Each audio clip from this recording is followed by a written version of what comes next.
नमस्कार दोस्तों। कैसे हैं भाई आप सभी लोग। उम्मीद है बढ़िया होंगे।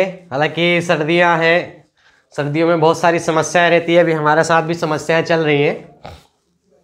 ठीक है, चलिए भाई देखो, आवाज़ को लेकर अगर कोई दिक्कत है तो उसको कोशिश कर रहे हैं भाई ज़्यादा क्लियरिटी में लाने की, क्योंकि अभी स्वास्थ्य थोड़ा ठीक नहीं था, इस कारण से जो वॉइस है वो क्लियर आप तक नहीं आ पा रही थी।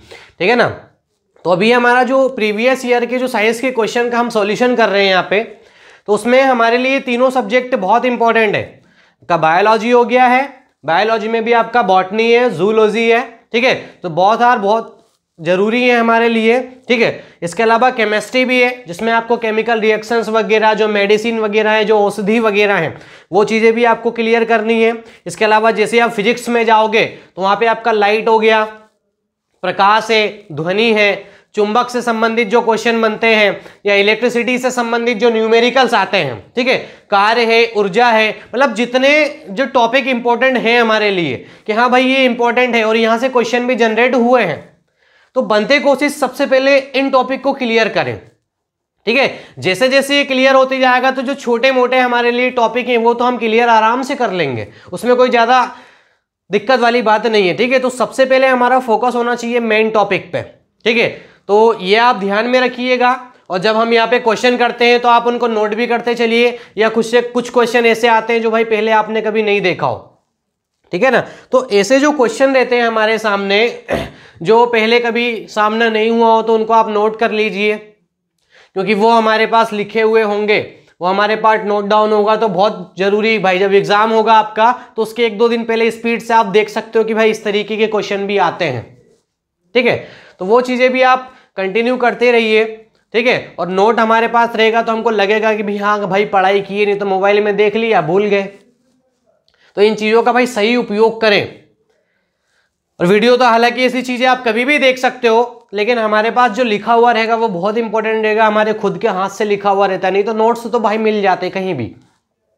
ठीक है, चलिए ज्यादा बात ना करके भाई स्टार्ट करते हैं आज के क्वेश्चन। बात तो होती रहती है अपनी। ठीक है, चलिए देखिए गया ध्यान से। हाँ भाई, और दूसरी बात, बच्चे बोलते हैं सर एमसीक्यू से करवा दो। भाई ठीक है, एमसीक्यू से आपको करवा देंगे, लेकिन मेरा जहां तक मानना है कि जितना अच्छे तरीके से ऑन बोर्ड चीजें समझ में आती है, जितना अच्छे से यहाँ पे एक्सप्लेन किया जाएगा, जितना अच्छे से हमारे पास ये स्पेस इस पे समझाया जाएगा, वो वहां पे नहीं समझा सकते। ठीक है ना भाई, इसलिए यहाँ पे मैं ऑन बोर्ड आके पढ़ाता हूं, ताकि चीजें ज्यादा अच्छे से क्लियर हो। चीजें हमारा इतना बड़ा बोर्ड है, उस पर हम समझाएंगे तो आसानी से समझ में आ जाए। ठीक है ना, चलिए क्वेश्चन देखिएगा। क्वेश्चन है आपके लिए, धूल और चट्टानों के विशिष्ट छल्लों से घिरा, धूल और चट्टानों से के विशिष्ट छल्लों से घिरा उपग्रह कौन सा है जिसके राउंड में छल्ला है। छल्ली उपग्रह जिसको हम बोलते हैं। ठीक है, आपका जो रिंग वाला होता है उपग्रह, वो आपको बताना है। ठीक है, जो रिंग्ड प्लेनेट जिसको हम बोलते हैं, जो छल्ली उपग्रह होता है, वो कौन सा है। धूल और चट्टानों वाला जो है, बताने की जरूरत पड़ेगी क्या? चलिए बता देते हैं कौन सा है भाई आपका शनि उपग्रह, सॉरी शनि। ठीक है, तो शनि आप बिल्कुल याद रखोगे यहां पे। अगला देखिए, लोहे में जंग लगने की प्रक्रिया इसमें तेज होती है। लोहे में जंग लगने की प्रक्रिया, और जंग कब लगता है? जब आपके पास पर्याप्त मात्रा में पानी और ऑक्सीजन हो। ठीक है, जब भी आपका जल और ऑक्सीजन दोनों एक साथ मिलेंगे, जब उनका रिएक्शन होगा, क्रिया होगी, तो भाई वो लोहे में क्या जंग लगाना शुरू कर देते हैं। ठीक है, उसका संक्षारण शुरू होने लगता है। तो वो जो जंग वाली प्रोसेस होती है वो इसमें होती है। अब इसमें किसमें? ऑप्शन तो देखो भाई किसमें। ठीक है, मरुस्थल में क्या लगता है, पहाड़ियों में, बरसाती क्षेत्रों में, और तटीय क्षेत्रों में। जो तट होते हैं, तटीय क्षेत्र देखा होगा आपने, जो समुद्र के तट होते हैं, जो तटीय इलाके होते हैं। ठीक है, तो भाई आप तो ऑप्शन से समझ ही जाओगे भाई किस क्षेत्र में, तटीय क्षेत्र में। यहाँ पे जंग लगने की प्रोसेस क्या होगी भाई आपकी, बहुत तेजी में होगी या बहुत स्पीड से होगी। तो इसको आप याद रखिएगा। चलिए नेक्स्ट क्वेश्चन देखिए। रेलवे स्टेशनों पर पुलों के ऊपर, जो आपके रेलवे स्टेशन होते हैं वहां पुलों के ऊपर पैर की सीढ़ियां का घिसने का कारण होता है। जो सीढ़ियां होती हैं जहां से भाई आप चढ़ते उतरते हो, अरे भाई जो रेल की पटरी को क्रॉस करने के लिए होती है ना ये सीढ़ी है, तो यहां से आप ऊपर चढ़े इस प्रकार से आप जाओगे क्रॉस करके, यहां से आप चढ़ोगे यहां से उतरोगे, तो ये जो पैर की सीढ़ियां होती हैं ये घिस जाती हैं। इनके घिसने का कारण क्या है भाई, बताना पड़ेगा। अरे इतने तो तेजा हो रहे तुम लोग।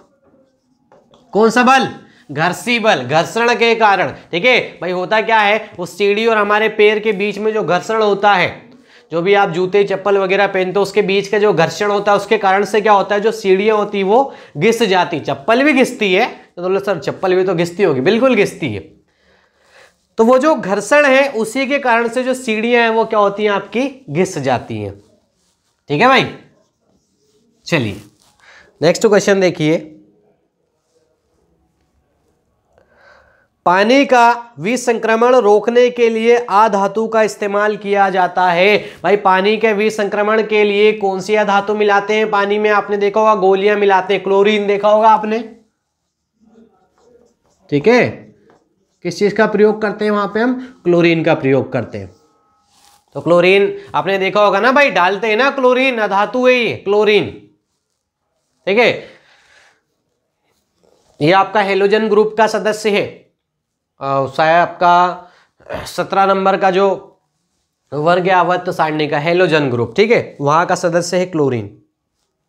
चलिए अगला, समुद्री हवा खालिस्तान का परिणाम है। जो समुद्री हवा है वो इसका परिणाम है, किसका भाई, चालन का, विकिरण का, परावर्तन का या संवहन का। अब बताइए भाई, समुद्री हवा या समुद्र में क्या है भाई, पानी है, किस अवस्था में है वो, द्रव अवस्था में है।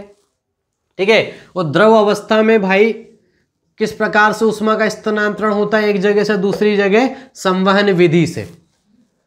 संवहन विधि से मतलब होता है क्या, कणों का स्थानांतरण होता है एक जगह से दूसरे स्थान पे। सिर्फ एनर्जी नहीं जाती, कण भी जाते हैं भाई। जैसे मैंने चालन में दिखाया था आपको, जैसे एक लोहे की रॉड है, तो ये जो लोहे की रॉड को आप यहां से गर्म करोगे तो धीरे धीरे एक कण दूसरे कण को एनर्जी देगा, दूसरा कण तीसरे कण को एनर्जी देगा, तीसरा कण चौथे कण को एनर्जी देगा, चौथा कण पांचवें कण को एनर्जी देगा। तो एनर्जी का भाई यहाँ पे ट्रांसफर हो जाता है, लेकिन कण जाते हैं क्या, कभी आपने देखा कि लोहे की रॉड का ये सिरा उठ के यहां चले गया, कभी नहीं जाएगा।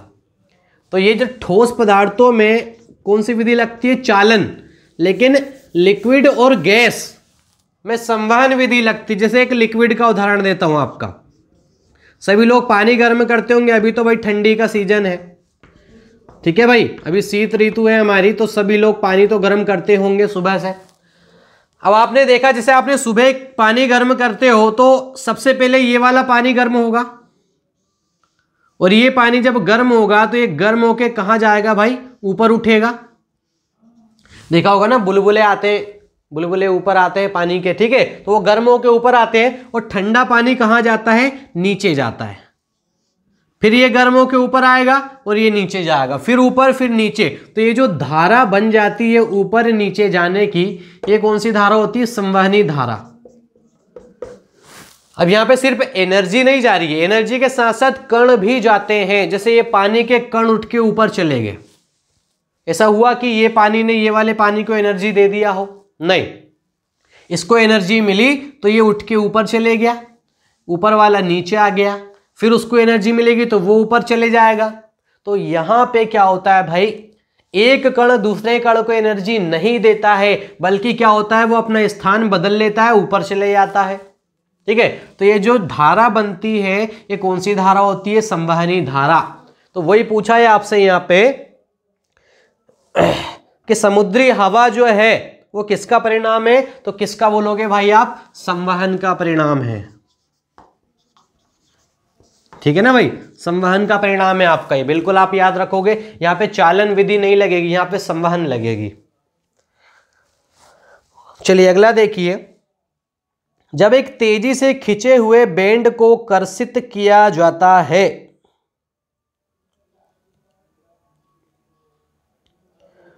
तो यह इसके कारण ध्वनि उत्पन्न करता है। किसके कारण? भाई एक खिंचा हुआ आपका एक स्ट्रेच, आपके पास एक खिंचा हुआ एक बैंड है आपका, ठीक है, तो उस बैंड को जैसे ही आप कर्षित करोगे तो किस कारण से ध्वनि उत्पन्न होगी? बोलो ऑप्शन।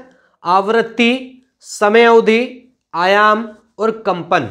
4 ऑप्शन है। एक खिंचा हुआ बैंड है, जैसे आप उसको कर्षित करोगे तो किस कारण से उसमें साउंड उत्पन्न होगा, ध्वनि उत्पन्न होगी? वो होता है आपका किस कारण भाई? कंपन के कारण।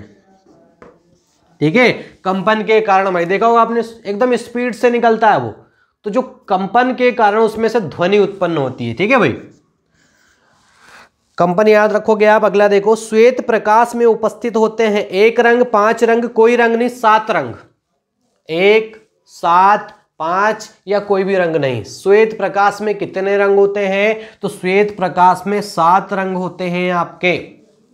बैंगनी, जामुनी, नीला, हरा, पीला, नारंगी और लाल। तो ऐसे कितने रंग होते हैं आपके पास? 7। तो श्वेत प्रकाश में कितने रंग होते हैं आपके? 7 होते हैं। ठीक है भाई, चलिए अगला देखिए, मानसून पवन तब चलती है जब, जो मानसूनी हवाएं होती है ना भाई, हमारे यहाँ जो मानसूनी हवाएं आती है हमारे देश में, भारत में, तो वो किस कारण से चलती हैं? गर्मी में पवन महासागर से भूमि की ओर आती है। जैसे चलिए समझ लेते हैं उसको एक उदाहरण से। ये आपका महासागर और ये आपकी भूमि।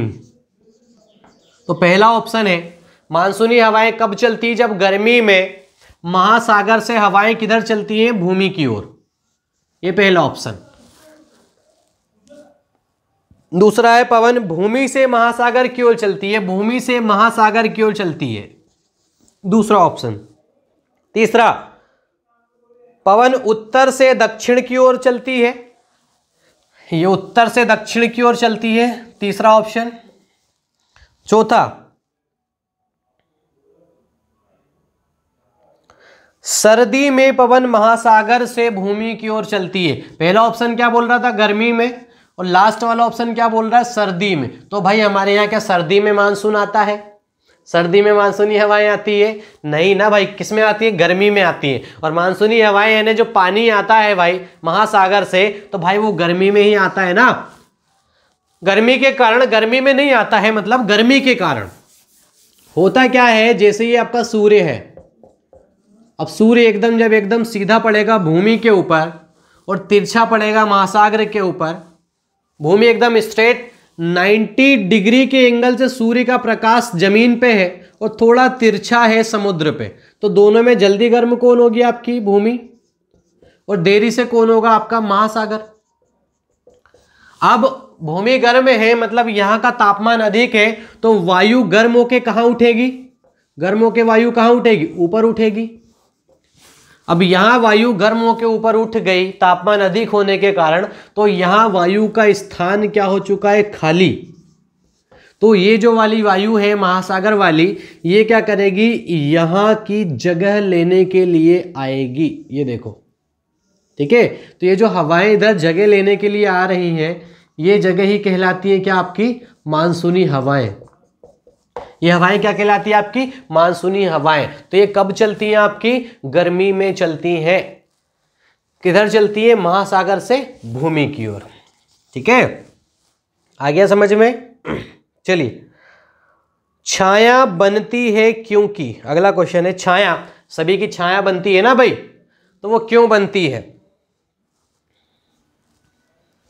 प्रकाश तरंगों के रूप में यात्रा करता है, प्रकाश सीधी रेखा में यात्रा करता है, प्रकाश ऊर्जा का एक रूप है, प्रकाश यात्रा करते हुए झुकता है। अब यहाँ पे छाया बनती है पे ध्यान देना। सभी ऑप्शन सही लगेंगे आपको कि सर सभी ऑप्शन सही है कि सर प्रकाश तरंगों के रूप में चलता है, ठीक है, प्रकाश सीधी रेखा में यात्रा करता है, प्रकाश ऊर्जा का एक रूप है, ठीक है, प्रकाश यात्रा करते हुए, भाई सभी ऑप्शन सही लगेंगे, लेकिन छाया बनती है क्योंकि प्रकाश जो है एक सीधी रेखा में यात्रा करता है। आगे समझ में? इस कारण आपकी छाया बनती हुई दिखाई देगी। प्रकाश सीधी रेखा में चलता है। अगर प्रकाश उल्टा सीधा चलता तो हमारी छांव नहीं बन पाती। ठीक है, प्रकाश अगर उल्टा सीधा ऐसा बेंड होके चलता तो हमारी छाया नहीं बन पाती। प्रकाश एक सीधी रेखा में चलता है इसलिए हमारी छाया बनती है। छाया भी ऐसी ऐसी छाया ही नहीं बनती पहली बात तो। ठीक है ना, सांप बना देते नहीं तो आप उसको। ठीक है, तो आप ये बिल्कुल याद रखिएगा, बहुत इंपॉर्टेंट है हमारे लिए। ठीक है, अब यहां भी देख लो भाई, आपके पास इस वाले को आप देखोगे तो ज्यादा क्वेश्चन कहां से बने आपके भाई? फिजिक्स से। और कल मैंने सॉल्व करवाया था तो ज्यादा क्वेश्चन कहां से बने थे आपके? बायोलॉजी से। ठीक है, तो भाई सभी इंपॉर्टेंट है, किसी को आप हल्के में नहीं लोगे। और ज्यादातर भाई आपके तर्क शक्ति वाले क्वेश्चन आते हैं कि भाई ऐसा होता है क्योंकि, या ऐसा हुआ क्यों। तो जो रीजन है, उसका जो तर्क है उसके पीछे का, वो हमसे पूछा जाता है। ठीक है, तो ये भाई तर्क शक्ति वाले क्वेश्चन भी आप सॉल्व करोगे। आया समझ में? चलिए मिलते हैं भाई आपसे अगली वीडियो में। और चैनल को भाई सब्सक्राइब करें, नए हो तो आप लोग बेल आइकन को प्रेस करें, ज्यादा से ज्यादा शेयर करें। धन्यवाद।